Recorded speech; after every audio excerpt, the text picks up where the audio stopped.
Ladies and gentlemen, comrades and friends, welcome to the week with me, Comrade Fatso, where we get into the news faster than it takes the USA to elect Donald Trump as its president and for the whole world to go, my way.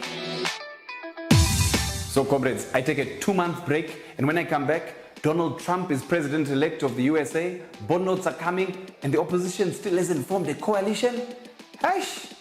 Well, firstly, with the US elections, where Donald Trump has won. Now, for Zimbabweans who don't understand what this means, think of it as an old authoritarian man who takes advantage of the poor in order to win an election, after which he will use his power to amass wealth, benefit his family, and attack his opponents. Actually, I do think Zimbabweans know what that's like. I was recently in the USA and attended a Trump rally, and being a true Zimbabwean, I told them how to rig the election system. I'm now ashamed. But there's always a bright side, comrades. Now that Trump has been elected, he can learn a lot from Zimbabwe. Here are 5 things that Zanu-PF can teach Donald Trump. 1, use the youthies. In order to fight your opposition, you will need supporters. So use either your war veterans, I think they're in Afghanistan or Iraq, or use the youthies and promise them stands in Miami or Alabama. 2, keep it in the family. Our president has made his wife head of the Women's League and his son-in-law the chief operating officer of Air Zimbabwe, even though he only has about 2 weeks flying experience in his whole life.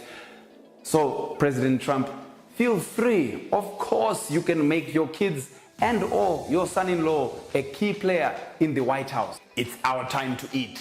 3, call all your opposition imperially sponsored sellouts.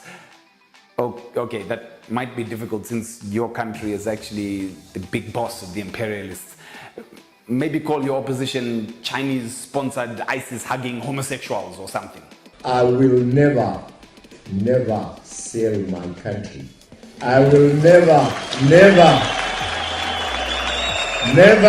surrender.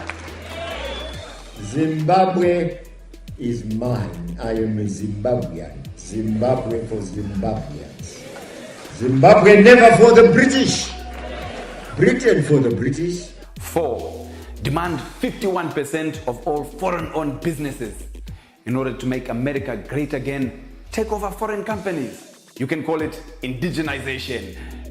Oh no, that would, I guess, technically be for the Native Americans whose land you took in the first place. Okay, you can call it WEE, we, white economic empowerment. 5, use your wife. I mean, she's good looking, not so great on speeches. So send her on a Meet the People tour where she can give food to starving white people and attack your vice president when she wants. P.S. President Trump, I don't know if you've heard of our cash crisis here in Zimbabwe, but if you could send us some few coins and some dollar bills, because hey, change, mawan. The victories of Trump and Brexit show that globalization really has failed. It's created austerity, loss of jobs, falling wages, bank bailouts, and rule by a small corporate elite. So it's really time for progressive forces around the world to start offering alternatives. A new participatory politics where many voices count. A new economics that's about real social and economic justice. Because if we don't, then we'll be seeing many more of these right-wing populists and authoritarian leaders around the world. Hashtag not my president. My favorite story of the week has been the war vets asking for $500,000 each. That's ambition, comrades. I mean, comrades, we are very grateful for your sacrifice in the liberation struggle, but at a time when we are struggling just to get $100 from an ATM, where do you think we're going to find that money? You realize that $500,000 equals 5,000 cash queues. Just think of that. Also, I hope you don't bank with cabs, because that would equal like 10,000 cash queues. If you are against bond notes and for your future, then get involved in the March Against Corruption and Bond Notes. Today, Friday, 18th November, starting 9 a.m. at Africa Unity Square. Admission is free, but you are welcome to pay the police with fake bond notes if you want. There is no full buy-in catering, but definitely tight security. Thanks for joining us. Follow Magamba TV on social media. This has been The Week. I have been Comrade Fatso. You have been the people. Thank you and Futseke.